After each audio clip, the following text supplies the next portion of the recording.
der var jeg meget bedt af boksning. Der gik jeg til boksning. Og så med tiden, der begyndte det så at være mere og mere seriøst. Og kom til nationale mesterskaber og internationalt og noget at blive dansk mester. Men jeg tror det er selvfølgelig noget, der har præget. Jeg tror for alle os, der er vokset op med 5 forældre, der er vokset op i krig, der bliver man på en eller anden måde, der går det lidt i arv, eller man bliver påvirket af det, eller familielivet bliver lidt påvirket af det.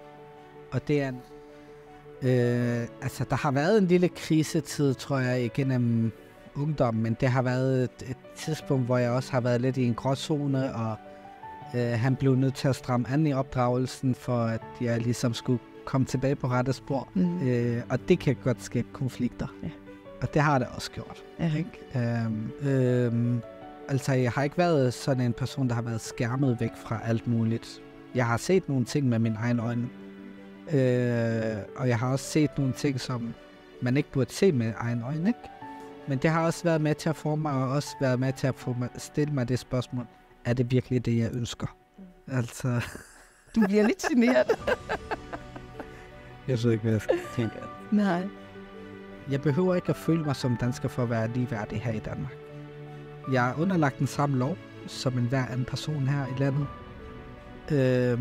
Men jeg kan stadig holde fast på min kultur, på mine rødder, på de her samme ting. Hvordan kan du holde til det? Kan du holde til det? Jeg ved ikke. Jeg ved ikke. Jeg vil ikke våge at sige, at jeg har fundet en opskrift. Velkommen til endnu en episode i podcasten Speak So I Can See You.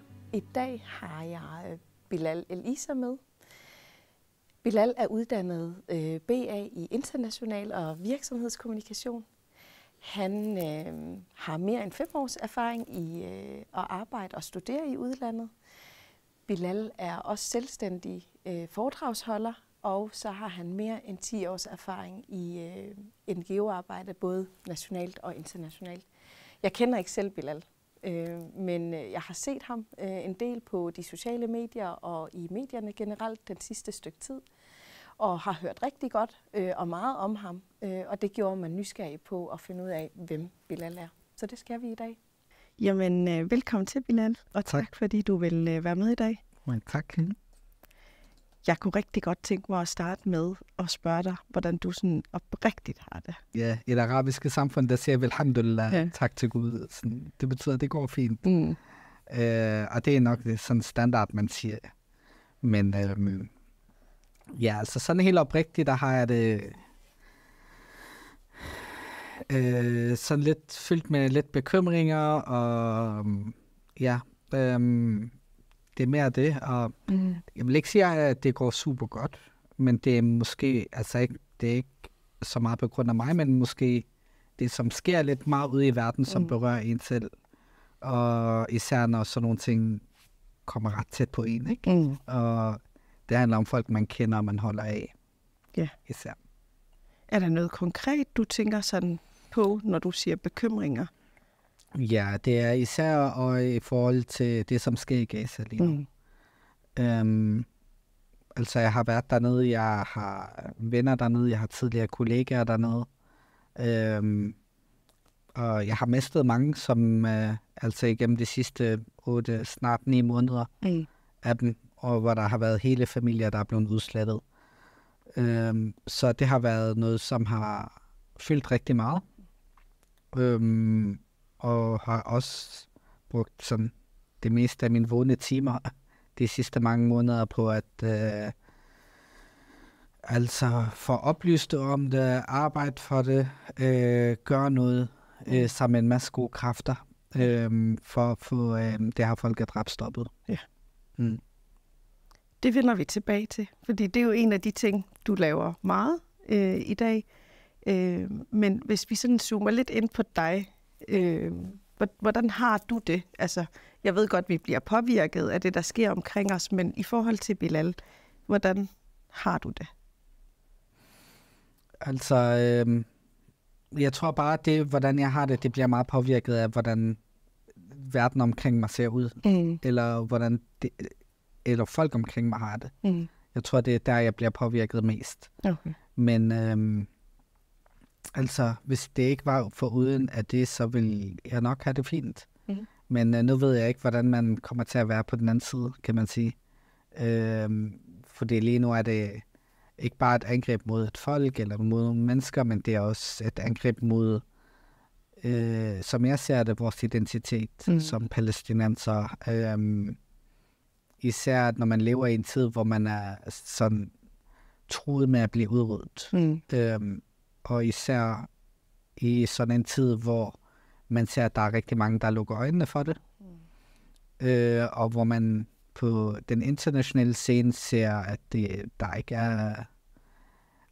ikke er noget handlekraft, som man burde se, når der sker et andet sted i verden. Så ser man en direkte handlekraft, som for eksempel i Ukraine, men det har vi bare ikke set her. Og det er det, der gør en endnu mere bekymret, faktisk. Jeg kan høre, at du har svært ved at skille dig selv af det, der sker rundt omkring dig, og det forstår jeg jo godt. Du er jo meget inde i det, har både boet og har venner og familie der, så det er jo selvfølgelig forståeligt. Hvis jeg så skulle bede dig om at beskrive dig selv med 3 ord, altså beskriv Bilal med 3 ord. Ja. Jeg vil nok beskrive mig selv som stedig. Håbefuld. Jeg har drevet meget af håbet. Og så vil jeg måske nok også beskrive mig selv som loyal.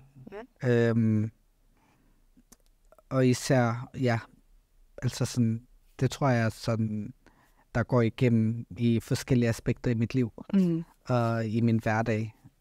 Og stedigheden, den kan både være god, og den kan ofte være dårlig. Yeah.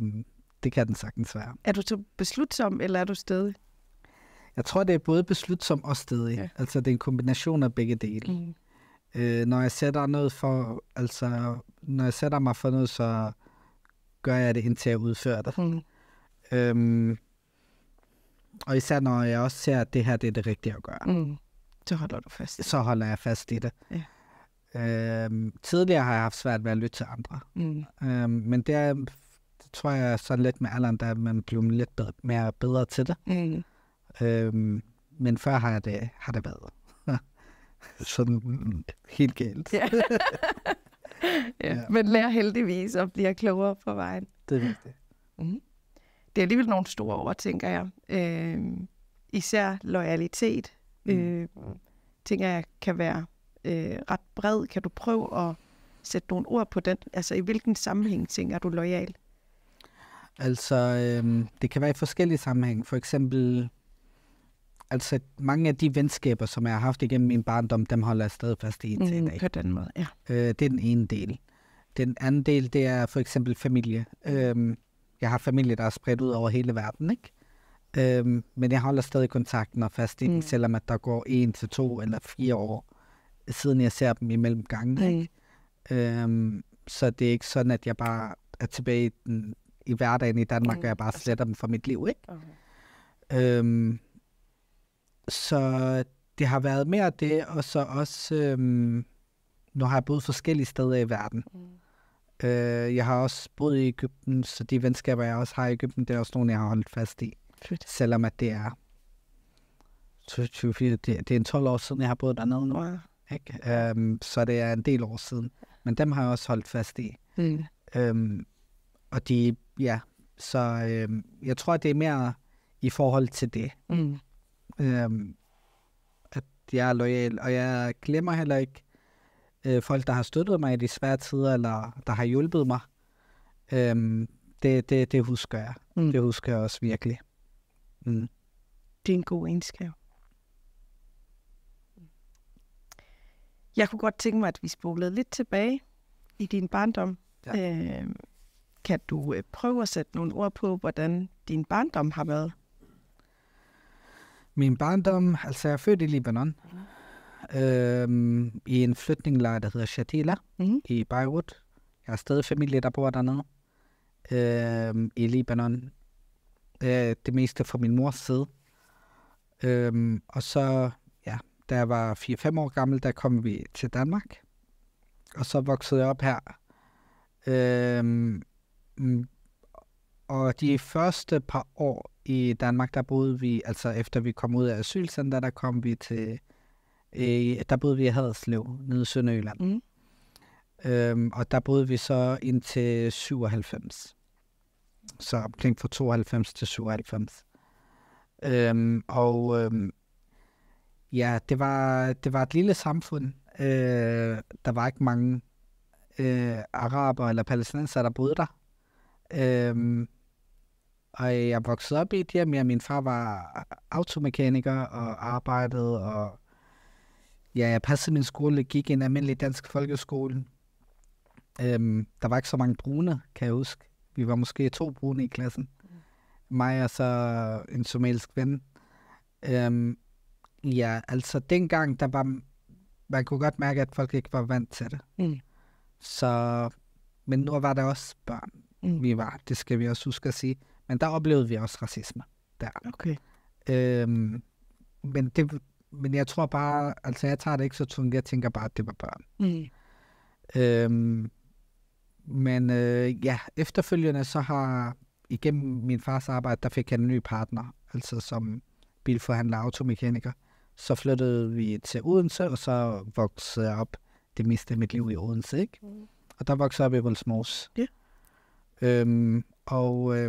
På det tidspunkt derhjemme, der talte vi arabisk. Men jeg kunne ikke læse og skrive arabisk. Og der gik jeg så i 4. klasse, da vi flyttede. Og der kom jeg så i en arabisk privatskole. Og der var jeg der så i 3 år. Okay. Ja.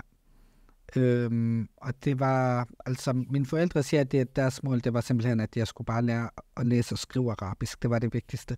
Efter jeg gjorde det i 3 år, så kom jeg så tilbage til en dansk folkeskole igen. Og så det var en arabisk grundskole, eller Lige det var præcis. ikke sådan ekstra undervisning? Nej, det var ikke ekstra undervisning. Altså vi fik alle de fag, som vi normalt skulle have. Ja. Og så udover det havde vi religion, og altså islam som religion, og koranrest memorization hedder det. Og så også arabisk som sprog, og grammatik og diktat og de her normale ting, ikke? Hvor jeg lærte at læse og skrive. Og så kom jeg i en folkeskole igen.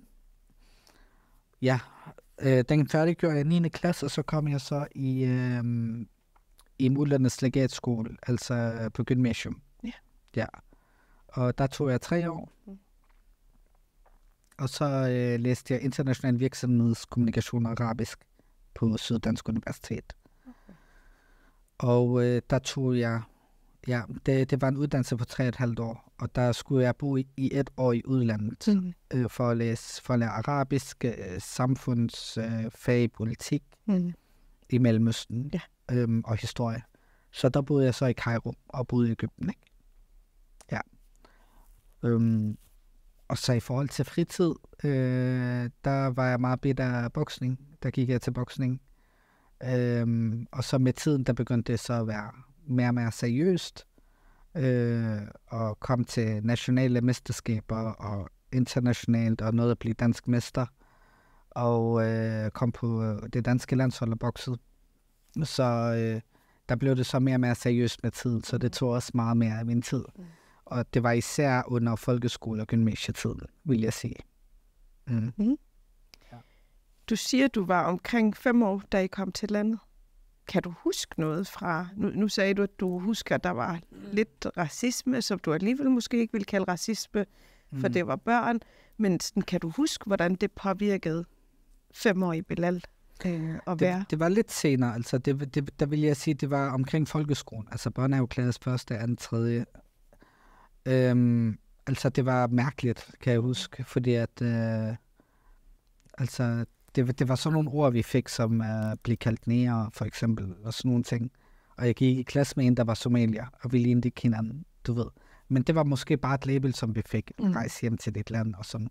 Men det var ikke sådan noget, som kom per automatik. Det var mere, at det var noget, som kom, når man skændtes, eller sådan nogle ting.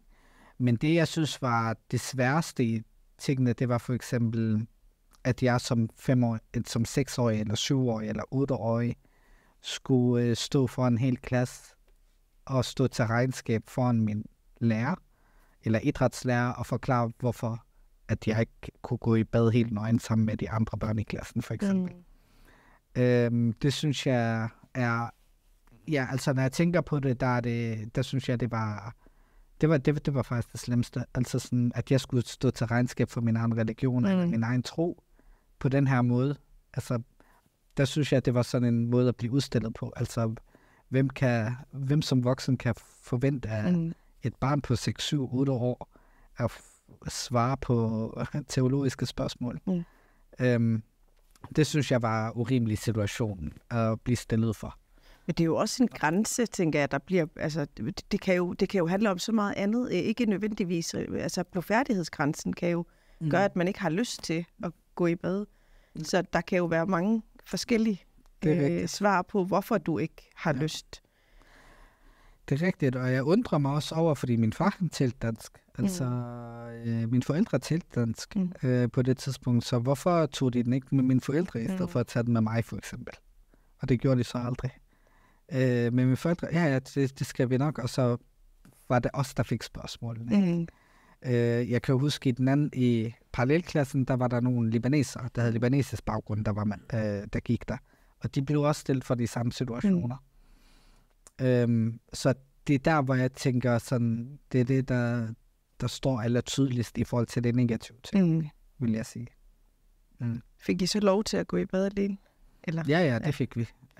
Det fik vi, men det var bare det mere ubehagelige i det. Eller da vi gik i 3. og 4. klasse, og så at man begyndte at faste en lille smule, eller faste i et par timer, der blev man også udstillet. Jamen, du faster ikke rigtigt, du har jo lige spist, eller du skal spise om et par timer. Det er jo før solen går ned, så tæller din faste, ikke?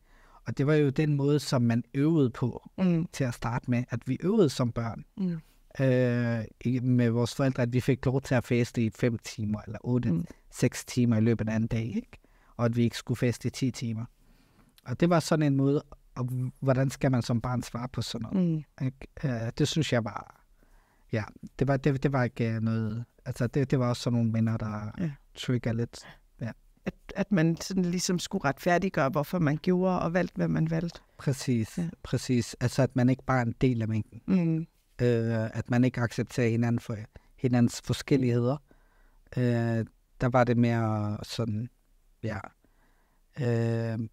mere en forventning, tror jeg, at man skulle bare være nogen, der bare skal miste sig ind i den her mængde, som er der den brede mængde, ikke? Ja.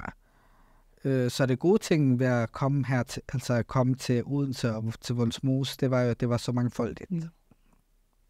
Altså vi havde både naboer og venner, der havde alle mulige forskellige baggrunde. Der var både danskere og palæstinenser og irakere og vietnamesere og pakistanere og tyrker og kurder. You name it. Og alle var forskellige fra hinanden. Vi var jo, man er heller ikke en homogen gruppe. Ikke engang som palæstinenser selv, men i det brede var man ikke en homogen gruppe.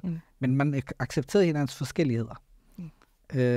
Og det synes jeg var meget mere behageligt at være i. Men der er sket en ændring, eller en bredere forståelse af ting. Jeg kan huske, jeg elsker at faste og har altid gjort det. Mange af mine kollegaer for måske 10 år siden kunne slet ikke forstå, at det var noget, jeg ville. Men man kan også godt se de her undersøgelser, der viser, at det er sundt at faste, og det er godt at faste, har jo også gjort, at mine kollegaer i dag kan beundre min styrke til at kunne faste. Og nogle af dem er faktisk selv begyndt at faste. Måske ikke af religiøse årsager, men de faster også. Så det her med, at der kommer mere viden omkring tingene, gør jo også, at folk forstår det på en anden måde. Det samme gælder med spiritualitet. Altså, folk accepterer det mere, synes jeg selv, sammenlignet med for nogle år siden, hvis man fortalte nogen, at nu skal jeg lige ind og bede. Nå, ej, hvor mærkeligt. Nu kan folk sige, ej, hvor det smukt. Altså, så jeg tror, der sker en ændring. Jeg tror også, der sker en bedre forståelse af, at vi er, og accept, at vi er forskellige, også i skolerne. Jeg har 2 børn. Den ene vil slet ikke i bad på skolen, og der er slet ikke sammen med andre. Der bliver ikke stillet spørgsmålstegn ved det.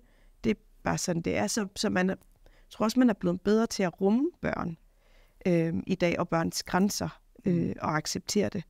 Men det er jo klart, når du er en af de eneste, der kommer, og lige pludselig skal de gøre noget, de ikke er vant til, og forholde sig til det, så kan det være svært at forstå.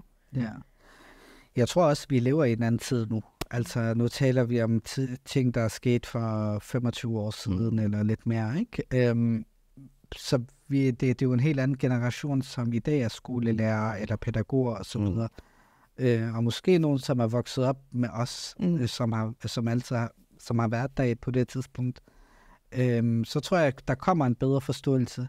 Og så også i en tid, hvor der er den her globalisering, og folk taler mere engelsk, og folk ser meget mere udlandsk fjernsyn, udlandssproget fjernsyn og så videre. Der tror jeg, der er noget, der har rykket sig. Jeg tror, det er en naturlig ting. Jeg vil blive bekymret, hvis det ikke går. Ja, det kan jeg godt forstå.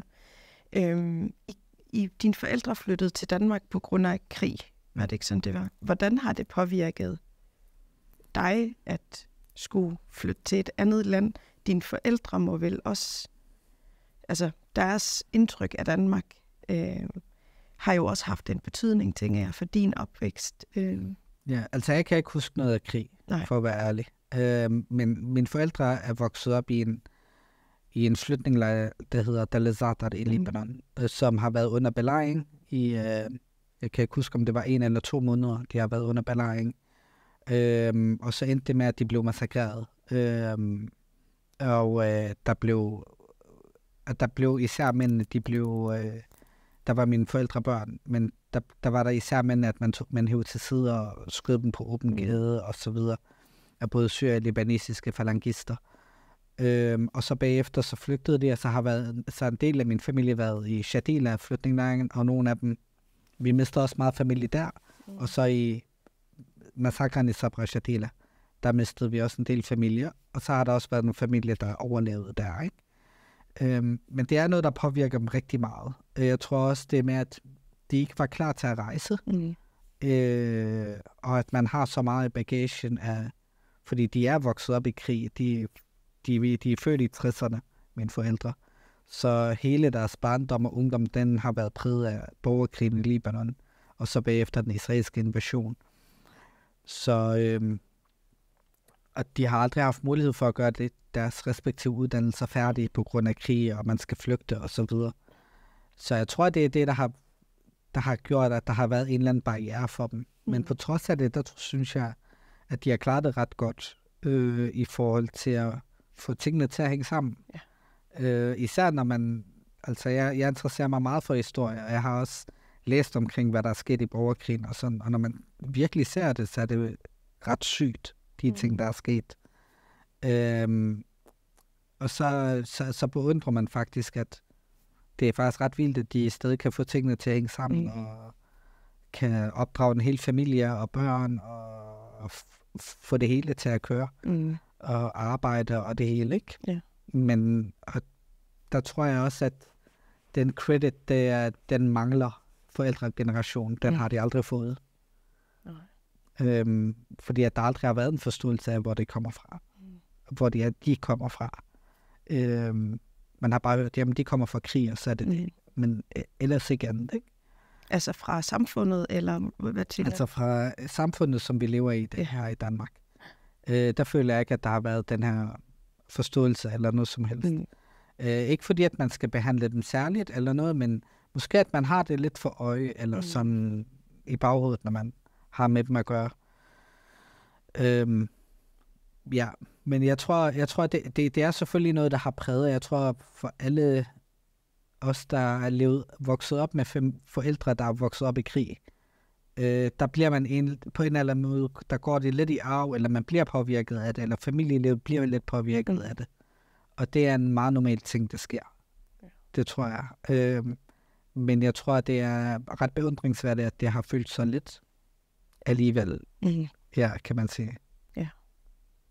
Nu sagde du en stor familie. Hvor mange er I? Altså, for mine forældre og mine søskende, der er vi ikke mange. Ja. Men i den større, der er vi ret mange. Okay. Ja, altså, jeg har 3 søskende. Ja. 2 brødre og en søster. Men ja, i den større, der kan jeg ikke tælle. Ja. Ja. Er du ældst i rækkefølge? Ja. Hvordan har dit forhold med din far været sådan igennem din opvækst og måske nu? Min far var en person, altså i min barndom så jeg ham ikke ret meget, fordi at han brugte rigtig meget tid på arbejde. Så det var en mand, jeg savnede ret meget, kan jeg huske. Og så når jeg så ham, så var jeg altid oppe og køre. Min mor så jeg hele tiden. Og så tror jeg, at det var der, hvor jeg har altid haft sådan et eller andet stærkere forhold til, jeg var meget mere fars søn, kan man sige. Og var meget efter, hvor han gik, så gik jeg altid, eller ville med ham på arbejde, når jeg havde fri for børnehave eller skole, eller sådan nogle ting. Og ja, vi har altid haft et godt forhold til hinanden, og et stærkt forhold indtil i dag. Og der snakker vi meget sammen, og det er også blevet med tiden et mere, sådan med alderen, mere venskabeligt forhold, vil jeg sige. Altså, vi har et ret stærkt forhold til hinanden, vil jeg sige, ikke? Har det altid været sådan? Altså, der har været en lille krisetid, tror jeg, igennem ungdommen, men det har været et tidspunkt, hvor jeg også har været lidt i en gråzone, og han blev nødt til at stramme an i opdragelsen, for at jeg ligesom skulle komme tilbage på rette spor. Der gik det ikke så godt, men det var en mindre periode, vil jeg sige. Okay. Men jeg tror også sådan generelt, når man er i den der teenagealder, og man gerne vil bryde ud og være selvstændig, og så er det lidt normalt, at de unge begynder at søge væk fra de voksne lidt, for at finde sig selv. Og det kan godt skabe konflikter. Ja. Og det har det også gjort. Ikke? Men jeg synes, det har været en sådan ret kort periode, hvor det har været på den her måde. Det er ikke noget, der har præget så meget. Vi har ret hurtigt fået et stærkt forhold til hinanden igen, og der har ikke været noget der. Ja. Det er måske også en naturlig del af relationen, tænker jeg, at der er en løsrivelse, og så vender man tilbage. Han har også været sådan, altså den bløde imellem mine forældre i forhold til opdragelsen, kan man sige. Spændende. Men det er også fordi, at han ikke har været der så meget. Så har han ikke taget de hårde kampe med os. Ja, okay. Der har det været mere min mor, der har taget de hårde kampe, ikke? Og der skulle være den sure politimand ofte. Ja. Hvordan har dit forhold til hende været? Ja, det har været, hun har aldrig været en person, hvor jeg er gået til, hvis jeg har haft det svært. Der har jeg altid gået med til min far. Ja. Og det har været af flere grunde. Ikke fordi, at jeg ikke kan lide hende, eller jeg ikke stoler på hende.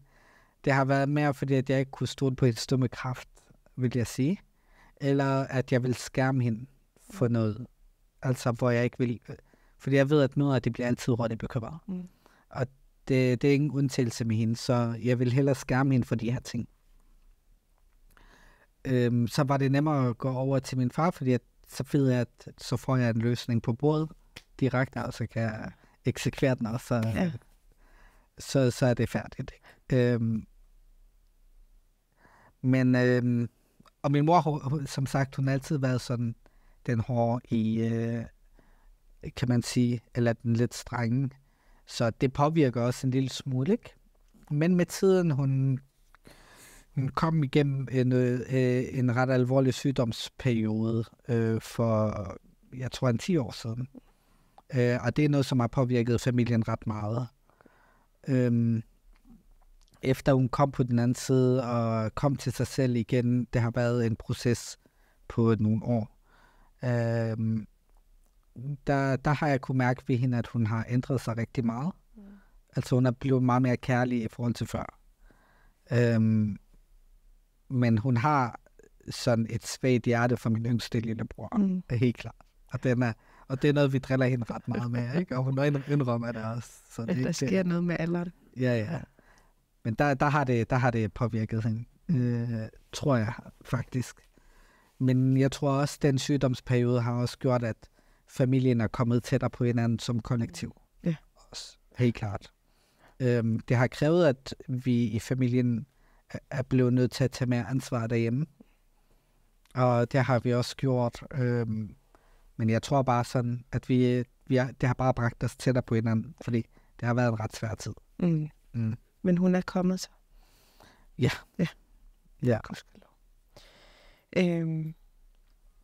Når du sådan tænker tilbage på din barndom, har du en episode, som får dig sådan oprigtigt til at blive glad? Du vil dele med os? Ja, lad mig lige tænke over det. Altså, det var små ting, der skulle ikke meget til at gøre mig glad, faktisk. Det var sådan noget med at bare tage ud og hoppe på trampolin, eller spille fodbold på gaden, eller du ved, det var sådan nogle ting, der måske, altså sådan, der var højdepunktet, kan man sige. Altså, det var et meget simpelt liv.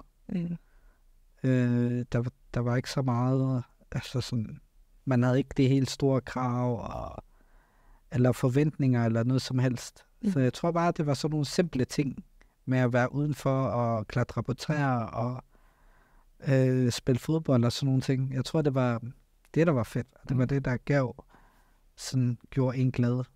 Jeg elskede også at tage med min far på arbejde, altså ude i garagen, og hænge ud der og lave alt muligt andet, mens min far arbejdede, fordi der var en sådan kæmpe åben plads. Det var også fedt, kan jeg huske. Og så sådan, på det tidspunkt var det også nok at være sammen med venner. Ja. Og så da jeg så blev ældre og begyndte at gå til boksning, der fandt jeg så en glæde i boksning, vil jeg sige. Ja. Der fandt jeg en glæde i det. Det var der også sådan et sted, hvor det var sådan et frirum, kan jeg huske. Et frirum, hvor man blev accepteret for den, man er. Og alle havde de samme ambitioner altså i bokselokalet, ikke? Og alle havde de samme mål. Alle var underlagt de samme restriktioner eller discipliner, de samme rammer. Alle blev behandlet præcis på samme måde, ikke? Og der var det meget inspirerende at se. Fordi der var man som 14-årig eller 13-årig, der trænede man med nogen, som var landsholdsbokser og bokser, der skulle til EM og VM og så videre. Og det var jo ret stort, at man kunne træne på lige fod med dem. Altså i samme lokaler, i samme tidspunkter. Der ikke var de der opdelinger i hierarki eller noget som helst. Det var meget sådan flere struktur eller underlagt det sammen. Så det var noget, som hjalp mig med at forme mig meget som menneske, tror jeg. Når man sådan siger Vollsmose, så er der jo rigtig mange, der har fordomme om Vollsmose. Og nu nævnte du en gråzone. Du sådan lige var ind og runde. For jeg ved, du er hverken kriminel eller noget i dag. Hvor gråzone var den gråzone? Altså, hvad oplevede du? Altså, det var sådan nogle mindre sådan, altså, jeg nåede heldigvis aldrig ud til stoffer og sådan nogle ting. Det var mere sådan noget med at køre på stjålne scooter, for eksempel. Det var sådan nogle ting, der har været, faktisk. Bryde ind i et kælderrum, hvor man ikke skulle have brudt ind i, bare for at hænge ud, faktisk. For det var mere for kedsomhedens skyld. Lave ballade på skolen eller sådan, men det har været mere sådan nogle ting. Og jeg vil sige også, at da jeg gik i skole, kan jeg huske, altså jo, jeg begyndte at blive en af de der utilpassede, som man ofte taler om, men man forbinder det ofte med, at det er folk, der har det dårligt fagligt. Jeg havde det helt modsat. Jeg havde det rigtig godt fagligt. Altså, jeg fik altid gode karakterer og det hele. Og så tror jeg bare, at jeg følte, at der skulle ske noget. Og så lavede jeg alt muligt. Så det var mere kedsomhed, tror jeg. At jeg følte ikke, at jeg blev udfordret nok. Ja. Fordi at jeg har altid fået topkarakter. Og rigtig gode karakterer, både i skole og på gymnasiet og så videre. Så det har ikke været det faglige, der har været problemet, som man ofte betegner det som, vil jeg sige. Hvad gjorde, at du kom ud af det igen? Altså... Jamen, der var et tidspunkt, hvor jeg begyndte at få nogle ret dårlige venskaber. Altså nogle venskaber, som jeg ikke burde have. Og som kunne hjælpe mig med at få mig ud i en dybere gråzone. Ikke? På det tidspunkt kan jeg huske, at der blev taget fat i mig. Både fra skole, en lille smule, men meget fra mine forældre, især min far, og fra boksning, bokseklubbens side. Der blev der taget ret hårdt fat på mig. I forhold, der blev talt med mig. Selvfølgelig, jeg var teenager, jeg gad ikke nyt. Jeg følte, at jeg gjorde det hele rigtigt. Og der er ikke nogen, der skulle bestemme. Det er stedighed igen. Ja, lige præcis. Men så med tiden, så begyndte boksning at blive mere og mere, at følge mere i mit liv. Jeg begyndte at bruge meget mere tid på selve boksningen. Og det er jo ikke bare træning, som man bruger tid på. Det er alt det udenom træning, som også påvirker ens boksning, som man også skal tage hånd om. Altså sove til tiden, vågne til tiden, vågne op om morgenen og tage ud og løbe en tur. Sådan nogle ting. Pas på sin mad, pas på sin kost og alt de her ting. Så det var hele ens liv, der bliver formet efter, hvordan boksningen skal være, ikke? Ens boksekarriere.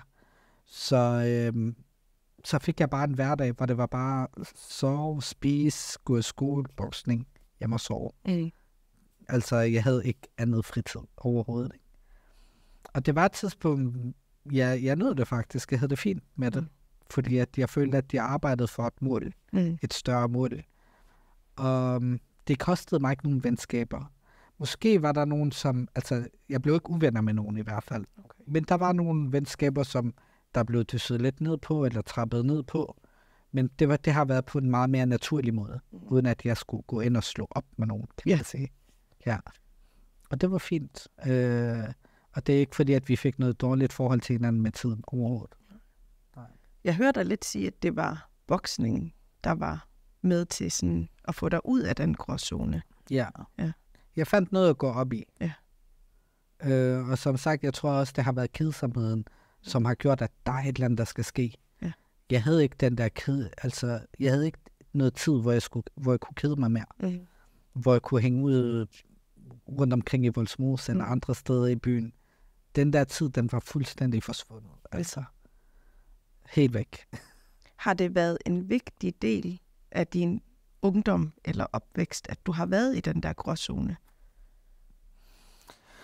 Ja, fordi at jeg har lært meget af den også. Altså, jeg har ikke været sådan en person, der har været skærmet væk fra alt muligt. Jeg har set nogle ting med mine egne øjne. Og jeg har også set nogle ting, som man ikke burde se med egne øjne, ikke? Men det har også været med til at forme mig, og også været med til at stille mig det spørgsmål, er det virkelig det, jeg ønsker? Ikke? Altså, jeg har set folk, der har været afhængige af stoffer. Folk, der har været afhængige af hash. Og der stillede jeg mig ofte det der spørgsmål, altså, og jeg har altid haft mulighed for at prøve det. Hvor jeg har sådan tænkt sådan, er det noget, som jeg ønsker at prøve? Ønsker jeg ind derud eller ej? Og så var det ret nemt for mig at tage den der beslutning. Ja.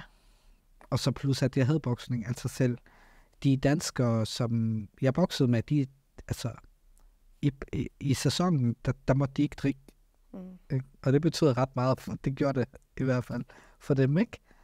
Men de holdt sig for det, fordi at de havde nogle ambitioner, og man kunne se, hvor langt de nåede, når de begyndte at hente medaljer ind og mesterskaber og så videre.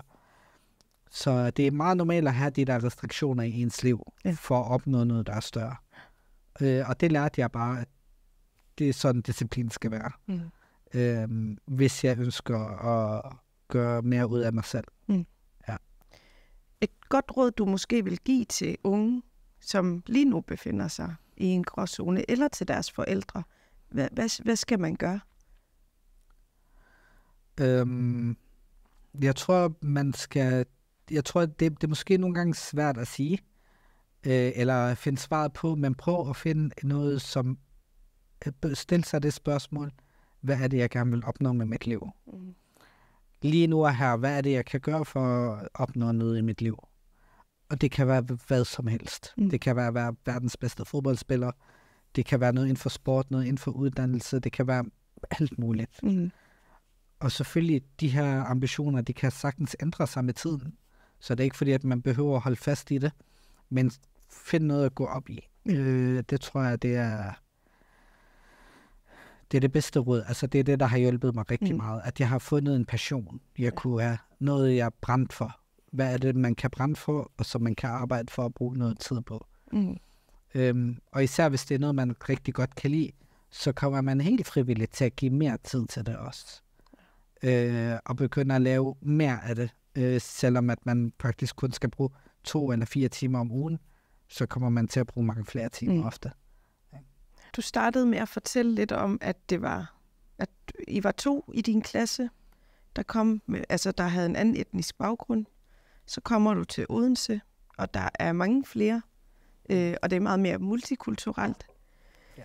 Hvordan er det at finde sig selv som ung, eller hvordan har din rejse været for at finde dig selv i både der, hvor din identitet eller din baggrund, kulturel baggrund, religiøs baggrund, ikke har været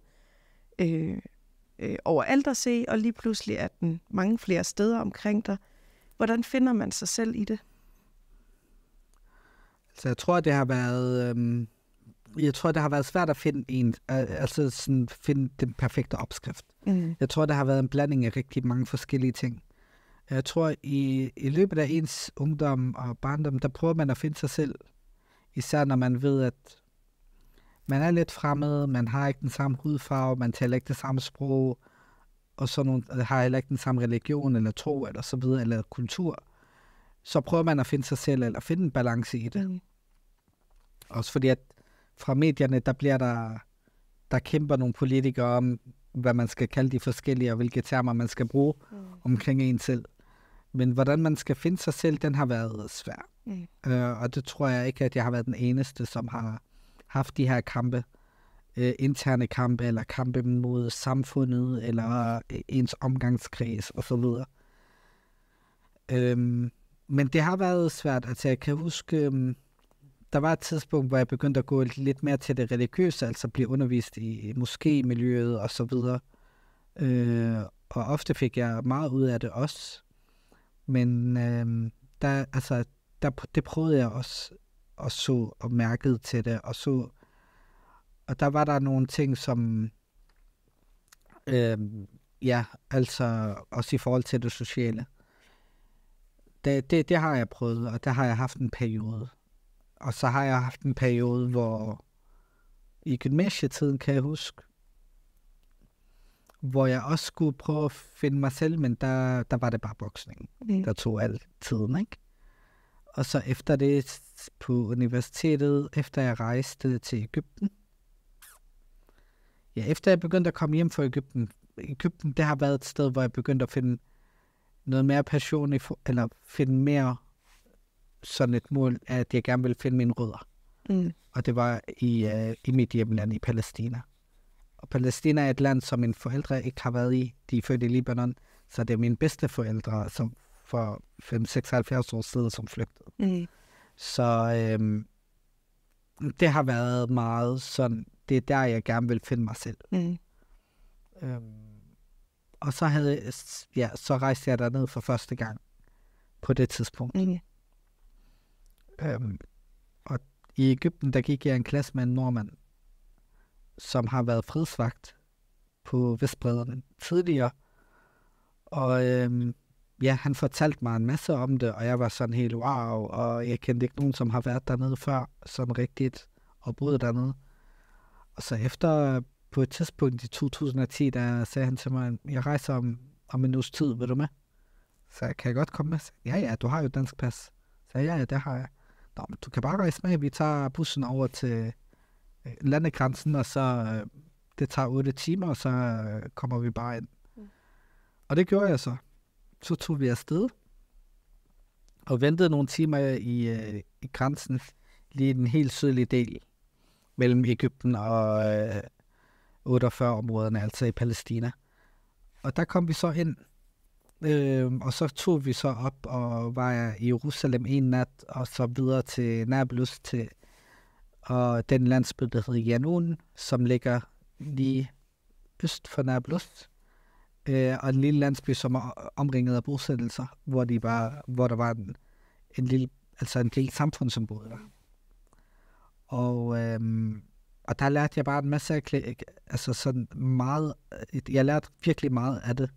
Og det var også meget stort at være der på det tidspunkt.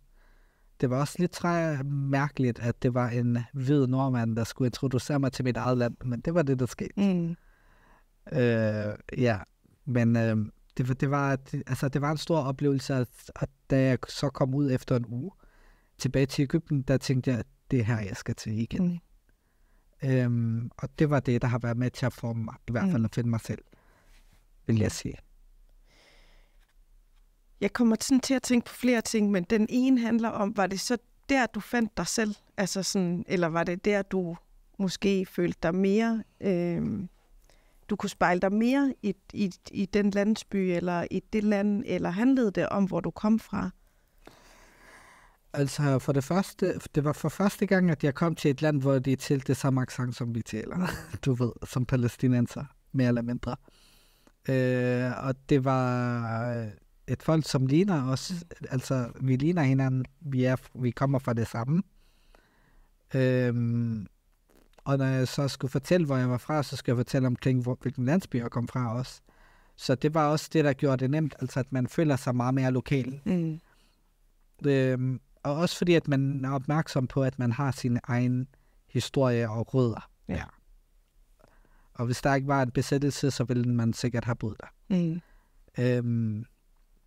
Så det har været mere det, som har tiltrukket mig dertil. Derefter, der skete der en masse ting dernede, mens jeg boede, altså da jeg flyttede derned efterfølgende. Og der skete der en masse ting, som var med til at forme mig. Ikke fordi, at Egypten ikke har hjulpet på vej. Altså i Egypten føler jeg med, at jeg blev formet som et menneske. Jeg var ret ung, da vi flyttede til Egypten, og boede der i et år.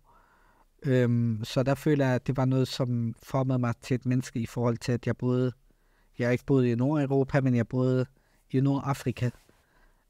Med helt andre levevilkår, helt andre leveforhold.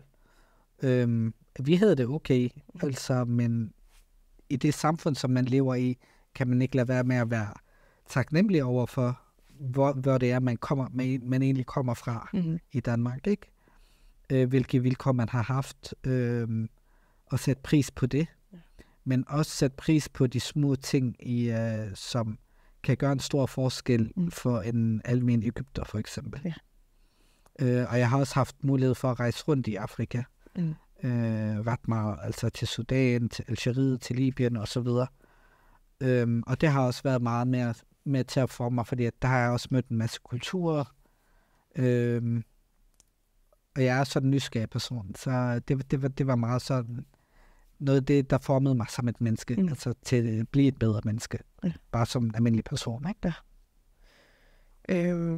Så kommer jeg også til at tænke på, at du nævner det her med, eller jeg hører dig sige, at det, at du spejler dig i folk i Palæstina, gør, at du bliver tiltrukket af det, og vil gerne komme og bo i Palæstina. Ender du med at flytte til Palæstina? Ja, det gør jeg. Jeg fik en mulighed for at blive praktikant for en dansk organisation dernede. Det hedder Det Danske Hus i Palæstina. Og der flyttede jeg derned, og skulle først bo der i 6 måneder. Og der boede jeg faktisk kun i 6 måneder.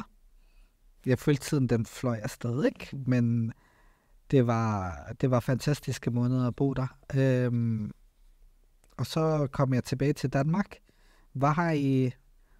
Skulle faktisk arbejde for et projekt for Det Danske Hus, kan jeg huske. Et forfatterudvekslingsprojekt, som jeg gjorde færdigt her i Danmark. Og så lige pludselig så ringte chefen til mig, og direktøren og sagde, prøv at høre, jeg har brug for, at du kommer og hjælper mig. Kan du bare lige komme i et par måneder? Så de par måneder, jeg var dernede, de blev til et par år. Okay. Så jeg endte med at bo der i alt i omkring 5 år. Altså i Palæstina? Ja. Ja. Ja, altså der boede jeg både i Jerusalem i 1 år, og i Ramallah på Vestbredden i 4 år. Ja.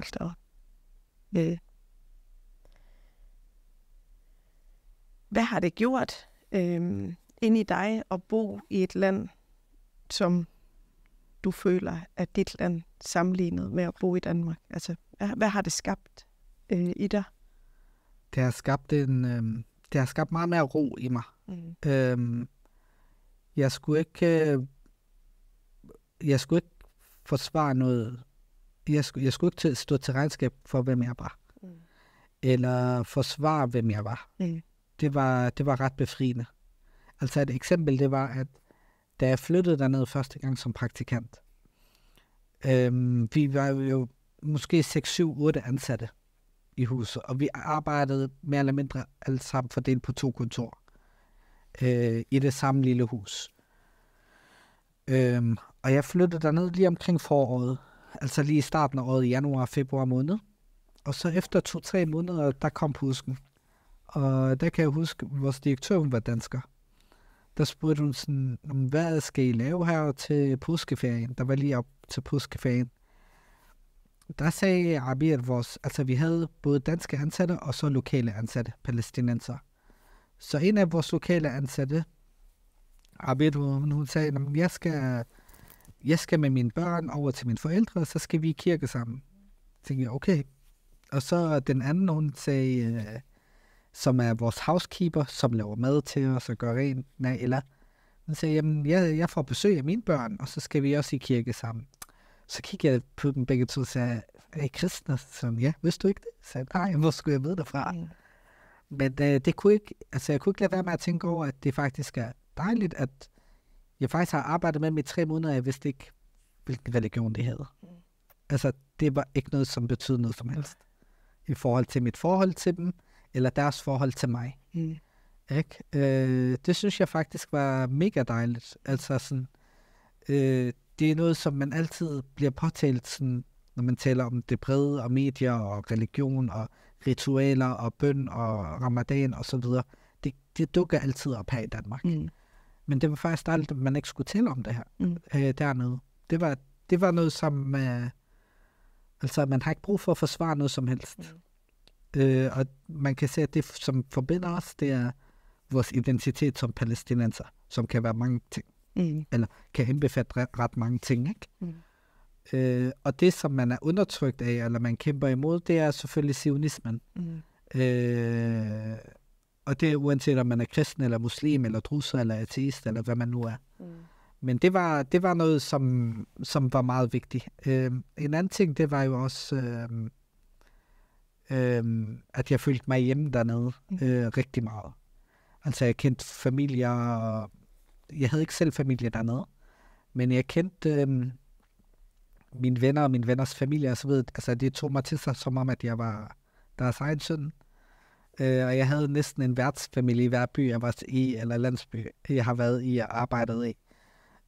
Så det var også meget betydningsfuldt for mig.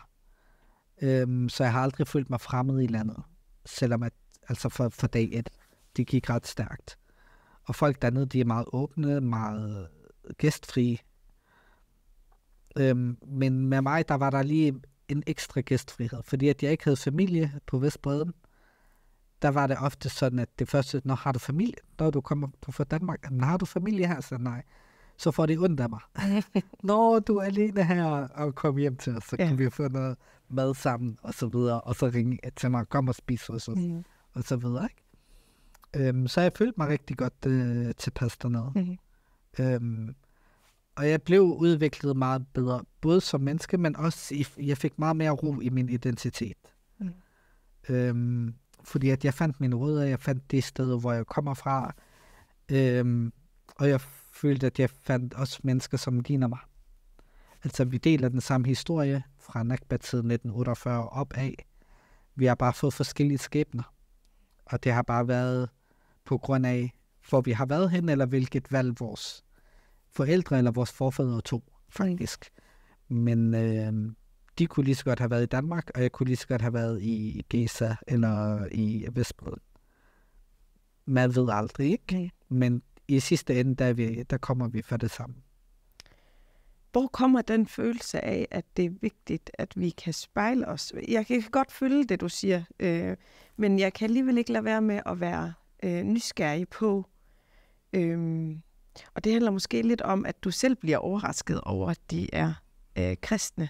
Hvor jeg sådan sidder og tænker, troede du så, at de bare sådan, antog du bare, at de var muslimer, fordi de var palæstinenser? Altså, vi har det jo i os alle sammen et eller andet sted, en forforståelse eller en formodning om, hvad de er, eller nogle fordomme, gode eller mindre gode, kan jo altid diskutere.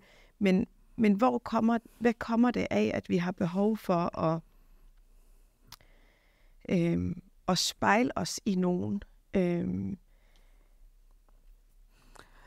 Ja. Altså i forhold til dem, fordi at deres navne, det antydede ikke, at de var kristne. Habir og Naila, det kunne lige så godt være muslimer. Jeg har ikke set dem have et kors på. Altså det er jo heller ikke fordi, at muslimer skal have et land, som viser, at de er muslimer. Og jeg er opmærksom på, at 20% af det palæstinensiske samfund, de er kristne. Men jeg tænkte aldrig over det. Jeg antog bare, at det var muslimer. Altså jeg ved det ikke. Jeg tror også, det var sådan de der talemåder, som vi talte sammen på. Jeg følte ikke, at der var noget, som lød fremmed, når jeg talte med dem. Og vi delte samme kontor, altså jeg så dem hver dag 5 dage om ugen. Så jeg antog det bare, det var bare en fordom, som jeg antog. Og så blev jeg mere opmærksom på det bagefter. Ikke? Men ikke sådan mere opmærksom på, at jeg skal vide, hvad folk er. Folk kan være lige rigtig meget. Altså der er faktisk nogen, som jeg har været hjemme hos i Nazareth og i nogle forskellige steder i Palæstina. Jeg ved indtil dagen i dag ikke deres religion. Ikke? Og faktisk betyder det ikke noget for mig. Det gør det heller ikke, tror jeg. Overhovedet ikke. Slet ikke.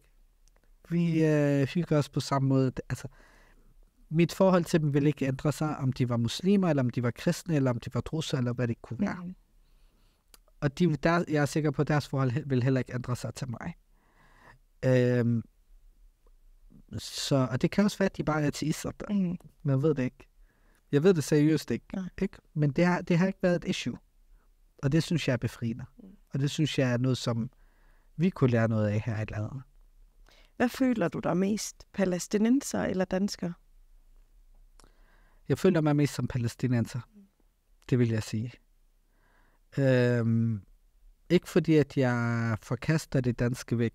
Selvfølgelig, når jeg bor i udlandet, så er der noget dansk, jeg selvfølgelig savner. Nogle gange kan jeg godt savne rugbrødsmad, eller noget smørbrød, eller... Altså, jeg kigger en ekstra gang, når jeg ser et dansk flag hænge et sted, ikke? Selvfølgelig. Også fordi man er vokset op her. Jeg behøver ikke at føle mig som dansker for at være ligeværdig her i Danmark. Jeg er underlagt den samme lov, som enhver anden person her i landet. Men jeg kan stadig holde fast på min kultur, på mine rødder, på de her samme ting. Og stadig have et godt forhold til mine danske venner og medborgere og så videre. Og selvom at jeg føler mig som palæstinenser, det har heller ikke gjort, at jeg har fået færre danske venner. Eller et mindre dansk netværk. Tværtimod overhovedet ikke. Jeg står bare ved, hvad jeg er. Og det er ikke fordi, at det betyder, at jeg ikke har noget til fælles med dem. Det har jeg det. Men inderst inde, der føler jeg mig helt klart som palæstinenser.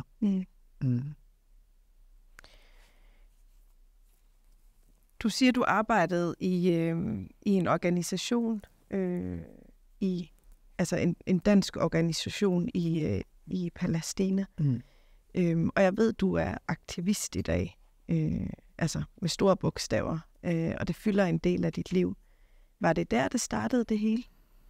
Altså, det startede med, at jeg kom tilbage fra Egypten. Altså, der var... Ja, der omkring, kan jeg huske. Der var en dansk forening her i Danmark, som jeg blev engageret i. Palæstinensisk ungdom hed den. Som jeg blev engageret, og så flyttede jeg. Så var jeg ikke engageret med, at den eksisterer så ikke mere, den forening. Men da jeg kom hjem, der blev der... Mens jeg boede i Palæstina, der kom der ofte rejsegrupper dernede til.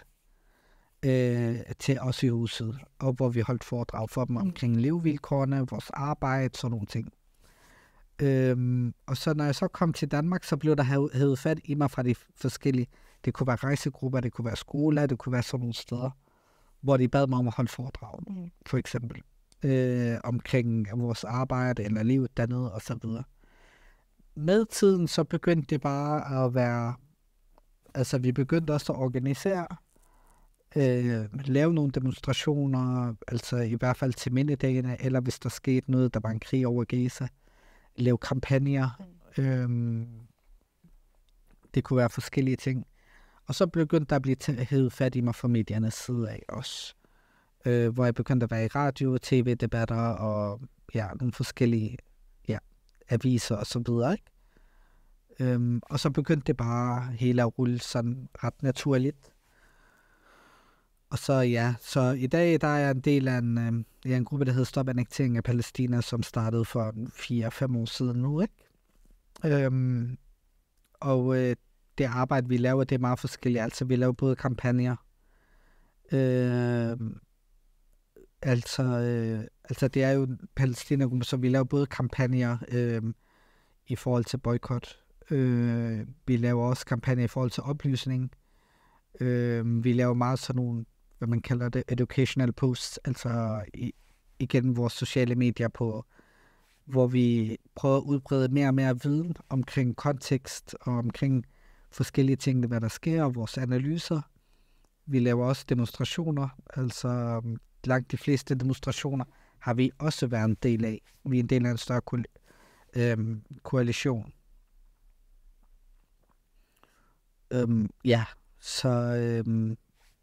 Så har det bare gået ret stærkt, kan man sige.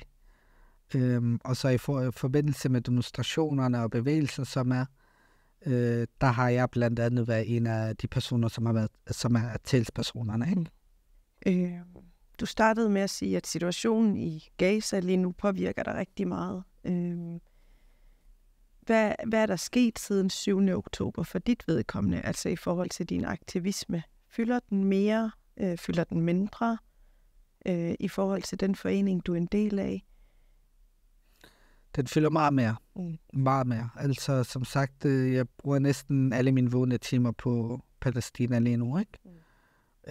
Og det har også kostet lidt, at jeg ikke har været god til at arbejde og fundet den koncentration, som jeg burde have på arbejdet, altså i en periode, ikke? Jeg er begyndt at finde lidt bedre balance, men vi bruger meget mere tid, fordi det er så akut. Førhen holdt vi et møde 1 gang om måneden. Lige nu er det flere gange om ugen, ikke? Og plus at vi er meget mere i kontakt med udlandet, altså aktivister i udlandet, rundt omkring i Europa, i Amerika og så videre, har nogle rejser til de forskellige steder og koordinerer sammen, laver fælles kampagner sammen. Og så også i forhold til vores kammerater i Palæstina også. Og så har vi også aktivister, der tager der ned til Palæstina og er fredsvagter, for eksempel. Men ja, vi bruger mega meget tid på det. Helt klart. Men nogen vil sige lidt for meget tid, men situationen er så akut. Og efter 7. oktober, der har vi også, altså jeg har på personlig plan mistet mange, jeg kender. Hvor jeg får stadig de her slags opkald. Både folk, jeg kender, eller folk, der er blevet såret, man mister. Folk, og alle er blevet fordrevet. Altså, der er ikke nogen, der er tilbage i deres eget hjem. Alle er blevet fordrevet. Altså, dem jeg kender i hvert fald, ikke? Så situationen er meget farlig og akut, og jeg tror bare ikke, vi har råd til at slappe af et øjeblik lige nu. Man kan jo sige, at situationen er jo humanitær. Altså virkelig meget. Og selv folk, der ikke har rødder eller en tilknytning til Palæstina, er påvirket af det her. Hvad gør det konkret ved dig, at det er så tæt på? Det påvirker en meget mere på det personlige plan. Altså det, der har gjort, det har været, at jeg har raslet meget ned i de her sociale sammenkomster. Stoppede det næsten fuldstændigt i flere måneder. De fleste af de her 8 måneder, ikke? Så det har været noget, der har været på bekostning af det. Men også at at man føler, at man lever i 2 forskellige verdener, som man bare ikke kan få til at hænge sammen. Altså her er man i Danmark, og man skal købe ind og lave mad og passe papegøje, og jeg ved ikke hvad, ikke? Altså lave alle de her normale ting, som man laver i en dansk hverdag, plus at der er en anden verden her, som man mentalt lever sig ind i. Fordi at man skal holde sig opdateret i forhold til, hvad der sker med ens folk, altså de mennesker, man kender, hvad der sker på den politiske scene, og følge med og lave en oplysning til den normale verden, kan man sige. Alt det her, det skal jo blandes sammen, men det kan bare ikke forenes. Det clasher hver eneste gang. Og det gør tingene svært. Ja. Hvordan kan du holde til det? Ja. Kan du holde til det? Jeg ved ikke. Jeg ved ikke. Jeg vil ikke våge at sige, at jeg har fundet en opskrift. Jeg vil sige, at problemet er bare, at situationen, som sagt, den er så akut, at man ikke kan tillade sig at bare slappe af. Det vil være fantastisk at have en struktur og kunne lave lidt udskiftning og så videre. Vi har prøvet lidt med det, men folk kan bare ikke lade være. Altså, nogen har haft lidt sådan, når de har haft eksamener eller lidt, men det er svært. Det er svært bare at give slip helt. Og især når det har været i så lang tid, ikke? Det har varet i så lang tid. Det er mega svært at bare give slip. Så jeg føler bare ikke, at vi har noget valg. Fordi at hvad nu hvis det værste tænkelige skulle ske, at folk er blevet fordrevet, gæster var blevet tom. Hvad skal vi så gøre? Altså, vil vi egentlig have den der samvittighed med at tænke, jamen vi har gjort det, vi har kunnet. Eller skal vi tænke, vi skulle have gjort mere. Vi havde brug for flere kræfter. Og lige nu er der brug for alle kræfter. Over hele landet. Altså, der er brug for alle kræfter overalt. For at få det her stoppet. Og især når der ikke er en politisk vilje til at stoppe det. Så er det folket, der bliver nødt til at sige fra. Grunden til, at jeg spørger, om du kan holde til det, det er, fordi jeg selv har været meget opsøgende i forhold til viden og videoer. Men jeg personligt kan jeg ikke holde til at skal se de grusomheder, der kommer ud. Jeg kender rigtig mange, der er gået ned, altså psykisk ned af de videoer. Jeg kender også mange, der italesætter, at de konstant går rundt med en dårlig samvittighed over at overhovedet være et trygt sted, have mad på bordet, kunne kramme sine børn i seng. Hvad så, hvis det her tager lidt længere tid? Altså, hvordan sikrer du, at Bilal kan stå på benene, vågne op til sit arbejde, og i det hele taget være okay i det, der sker? Altså, jeg tror ikke, at jeg ved ikke, hvad der kommer til at ske på den anden side, og det er måske også noget, som bekymrer mig allermest. Kommer vi egentlig til at have et helt normalt liv igen, som intet er hent? Eller kommer vi til at være mærket af det her? Og også som er mærket lige nu, vi er mærket af det, mens vi ikke har hørt vi har ikke engang hørt lyden af et skud. Ikke engang en pistolskud. Og vi bliver påvirket af det. Så hvad med et helt folk dernede, som lever det dag for dag, og lever i telte, og bliver bombet og brændt levende ihjel, og alle de her ting. Og ja, de her billeder, de er forfærdelige at se på. Og det er noget, som påvirker os alle sammen. Og nogle gange bliver man bare nødt til at kigge væk, fordi at man ikke kan klare det. Men det er også vigtigt at vide, at det her det er realiteten. Og det er også vigtigt, og jeg tror også, for at få folk op af stolene, så bliver man nødt til at se de her videoer og vise dem frem. Det er svært, og det er rigtig ubehageligt. Men vi bliver nødt til at se virkeligheden i øjnene, Og vi bliver nødt til, og det er godt, at vi har det dårligt over det. Det vil være rigtig bekymrende, hvis man ikke vil blive påvirket af det. Så vil det have været noget forkert. Så længe at man bliver påvirket af det, så er det faktisk en god ting. Det er det, man skal tænke på. Kan du sidde tilbage og føle dig ensom i den her kamp?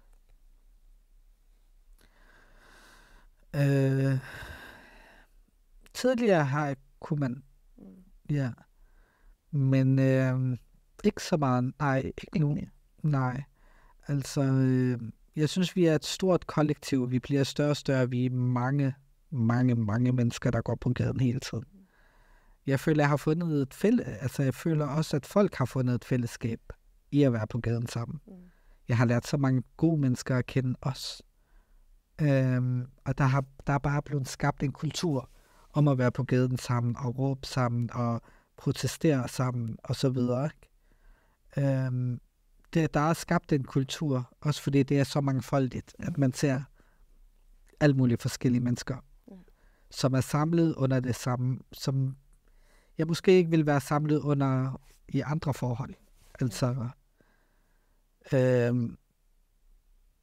for eksempel, jeg interesserer mig ikke så meget for dansk musik, så jeg vil måske ikke være så meget med musikfolk for våbenbil, du ved.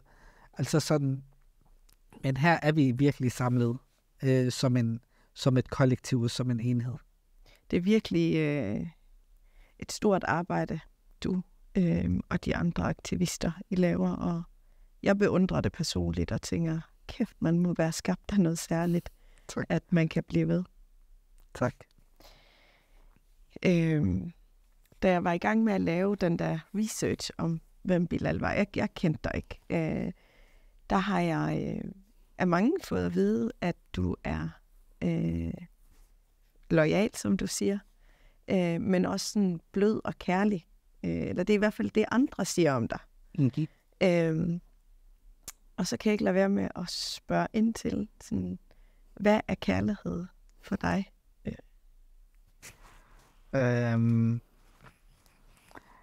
Jeg tror, at kærlighed for mig, det er, at jeg ved, at folk omkring mig har det godt. Det betyder rigtig meget for mig. Og det kan være i min lille inderkreds, som er min familie, mine forældre, mine søskende. Og det kan være lidt bredere ud, altså hos min vennekreds også. Men bare dem, som jeg omgås med, de folk, som jeg holder af, at jeg ved, at de har det godt, og de er glade, og ja. Så ved jeg, at alt er okay. Tingene skal nok gå. Og jeg er også villig til at hjælpe, så længe at det hjælper for andre. Ikke? Og det har også været min ambition meget i forhold til den karrierevej, jeg tog i forhold til at arbejde med mere humanitært arbejde, kan man sige. Ikke? Det var at gøre verden til et bedre sted, hjælpe folk og så videre. Det har været noget, som har betydet meget, kan man sige. Ikke? Nej.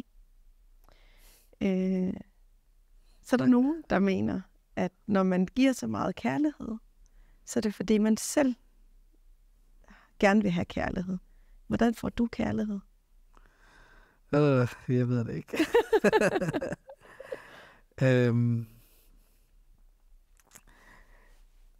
Altså, jeg tror bare, at kærligheden, jeg tror bare, den kommer sådan, altså indvendig. Altså, så længe at jeg har ro om mig selv, så har jeg det fint. Jeg ved godt, hvad du fisker efter. Kom med det. Kom med det. Altså, jeg har ikke en partner lige nu, og det er selvfølgelig noget, som jeg ønsker, ikke? Ja. Jeg tror bare, at der bare ikke har været tiden til det. Jeg har levet et liv, hvor jeg har været meget på farten. Jeg har rejst rigtig meget. Jeg har boet meget i udlandet, og så videre, og frem og tilbage. Men jo, selvfølgelig kommer tiden. Og jeg tror bare, det handler om, at man møder den rigtige person. Når man møder den rigtige kvinde, og så er det det. Men ja, i mellemtiden, så er der jo en masse andet, man også godt kan finde kærlighed i. Selvfølgelig, men i forhold til det, du tænker på, med parforhold og så videre, altså, det er noget, der nok skal komme. Jeg kommer til at tænke på, der er to grunde. Det ene, det er, at du er sådan et stort familiemenneske. Jeg tror, du har nævnt familie mindst 10 gange, siden vi satte os ned. Okay. Familie betyder meget for dig. Du er loyal til venner og familie. Den der tilknytning betyder meget. Tryghed og kærlighed. Og, det er den ene side. Den anden side handler jo også om, at jeg jo vil udnytte chancen, når jeg sidder sammen med en, der er så åben og ærlig som dig, men som også kommer fra en anden etnisk baggrund. Det er jo lidt atypisk, man ikke har stiftet familie og har fået børn, og det ved jeg, for jeg har jo også brødre eller fætre, der ikke er blevet gift, for eksempel, i den alder. De skal tit, ligesom kvinder, lægge øre til, ja, hvornår, og hvad sker der, og hvad vi skal se dine børn, inden vi dør, eller det er i hvert fald sådan nogle bemærkninger, jeg nogle gange hører. Hvad gør det ved dig, at du får de her? Altså, jeg er godt klar over, at når den rigtige melder sig, så skal man nok, men man har jo ikke mødt den rigtige endnu. Men hvad gør de her kommentarer, omsorg, jeg ved ikke, hvad man kalder dem, ved dig? Ja, altså det der pres, det var, altså det oplever jeg også, altså 100%, ikke? Men det har bare ikke påvirket mig. Jeg er også meget selvstændig som person, så når jeg finder en vej, så vil jeg gerne gå vejen, den her vej, ikke? Og det har bare været sådan, altså, jeg har aldrig følt et behov for, at jeg skal indordne mig nogle bestemte normer, bare for at indordne mig dem. Selvfølgelig vil jeg gerne have en partner, jeg vil gerne stifte familie, når der er behov for det. Og når behovet kommer, og jeg selvfølgelig skal finde en partner til det, så skal jeg nok gøre det. Men det er ikke fordi, at jeg føler, at tiden går, jeg bliver ældre, og kommer og begynder at få panik og sådan. Overhovedet ikke. Det er der, mænd har en fordel. De har ikke et biologisk ur, hvor de skal forholde sig til. Det er det. Lige præcis. Så det er ikke... Det er ikke ja, altså, man lytter til det, og jeg ved også, at når min familie siger det, og så videre, så siger det også af et godt hjerte. Selvfølgelig kan det sagtens lyde irriterende, og det er det også ofte. Det indrømmer jeg også gerne. Men det kommer bare ind ud på den anden side, ikke? Ja. Er du god til at give dig selv kærlighed? Altså prioriterer du for eksempel at date? Prioriterer du at... altså, fordi jeg hører dig lidt sige, det kommer, når det kommer, men jeg tror også, du ved, at man skal yde for at finde en partner. Gør du noget for at finde en partner? Altså... Du bliver lidt generet. Jeg ved ikke, hvad jeg skal tænke. Altså. Nej. Altså jo, jeg prøver at gøre de ting, jeg kan nu. Altså, men som sagt, der kommer også tidspunkter, hvor man har tiden til det, og muligheden for det. Nogle gange har man bare ikke tiden og muligheden. Og også fordi, at jeg har haft sådan et atypisk liv, med at komme ud, med at bo ude i udlandet og alle de her ting, så har det også været lidt turbulent, eller sådan. Altså, jeg har ikke, det tidspunkt, hvor en del af mine venner begyndte at slå sig ned, det var der, hvor jeg begyndte at tage en helt anden vej, ikke? Men jo, selvfølgelig er det noget, der bliver prioriteret, og det skal selvfølgelig prioriteres. Hvordan har dine grundværdier ændret sig her, i hvert fald de sidste 5 år? Jeg føler, jeg ved ikke, hvordan man skal sætte ord på det, faktisk. Jeg ved det faktisk ikke.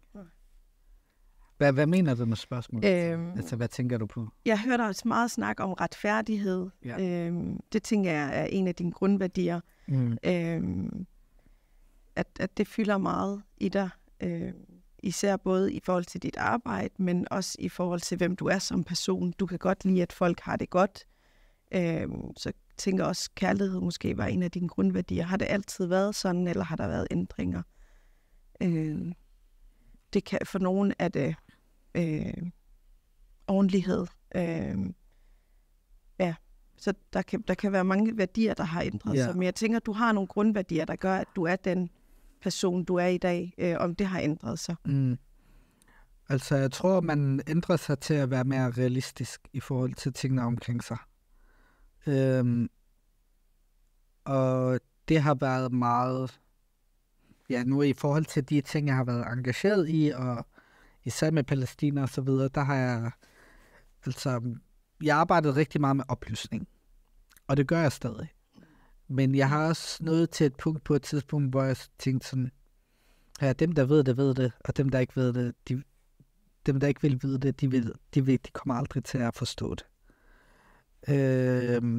Og så tager de beslutning ud fra et politisk synspunkt, og ikke ud fra, hvad der egentlig sker. Og det må man bare acceptere. Og så må man prøve at dele det op på den her måde, fordi at efter så mange måneder, og efter så meget, der er sket, så kan det ikke passe, at man ikke kan gøre noget ved det. For et par år siden, der startede invasionen af Ukraine. Rusland-Ukraine. Altså for første minut, der så vi, at sanktionerne haglede ned over Rusland. Boykot og våben, der væltede ind over Ukraines grænser og så videre, ikke? Og der tænkte jeg sådan, folk kan godt finde ud af det. Hvorfor kan man ikke med andre steder, ikke? Altså, hvorfor er det noget helt andet med Palæstina? Hvorfor ligner det ikke hinanden? Men ja, der tror jeg bare, at det er menneskesynet, der har, der er et anderledes menneskesyn. Og der har vi også hørt lidt forskellige steder, da krigen af Ukraine startede, om at hvorfor er der den her sympati, og så begyndte man at tale omkring, jamen ukrainerne er mere civiliseret, og sådan nogle ting, ikke? Så det er lidt vilkårligt, men for os, jeg synes bare, at mine menneskelige værdier, det er de samme. Og for mig er det bare vigtigt, at jeg står fast i dem. Jeg vil heller ikke skjule. Jeg har haft tilbud om at komme ind i politik over flere omgange. Jeg valgte at sige nej, fordi at jeg vidste godt, at der skal man sluge kameler og indgå kompromiser. Og ofte så kan det være nogle ting, som handler om nogle ting, som man har svært ved at gøre. Sådan er politik. Ikke også? Og jeg accepterer det også. Jeg skal bare ikke være en del af det. Ja. Og det har jeg det fint med. Hvad vil du huskes for, den dag du ikke er her mere?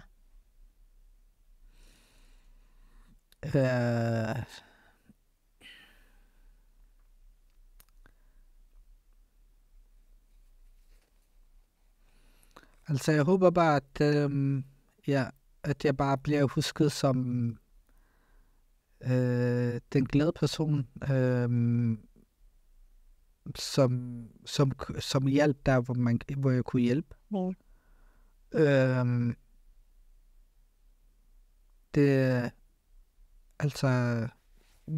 Jeg tænker ikke på at være sådan en historisk person, der skal laves biografi eller noget. Det er ikke noget. Det er ikke sådan meget simpelt. Selvfølgelig bliver husket for gode ting, ikke? Og så at jeg godt kunne træde til, når det galt. Det håber jeg bare. Ja. Og så at jeg var en, der måske godt kunne sprede lidt glæde rundt omkring. Et sidste spørgsmål. Hvor ser du dig selv om 5 år? Om 5 år,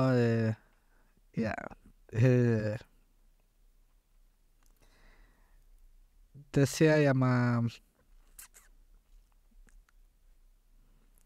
på det personlige plan, eller hvad tænker du? Det kan være arbejdsmæssigt, det kan være på det personlige plan, det bestemmer du helt selv. Arbejdsmæssigt plan, der har jeg, der arbejder med noget, jeg kan lide, og så især med en karriere, hvor jeg ikke er afhængig af at bo et bestemt sted, hvor jeg kan arbejde remotely. Ja. Det er noget, som betyder mere og mere for mig. Jeg er en person, der elsker at rejse, kan du sikkert høre. På det personlige plan, der er jeg forhåbentlig, der har jeg nok jeg har fundet personen i mit liv og stiftet familie. Håber jeg. Og så på det politiske plan, jeg tør ikke at sige, hvor vi er på vej hen imod. Men jeg er meget håbefuld. Og jeg har drevet meget af mit håb, og det er også det, jeg arbejder med. Det er det, der driver mig i arbejdet. Og der tror jeg, at vi er tættere på at vi kommer tættere og tættere på befrielse. Jeg tror, det er inden for vores levetid.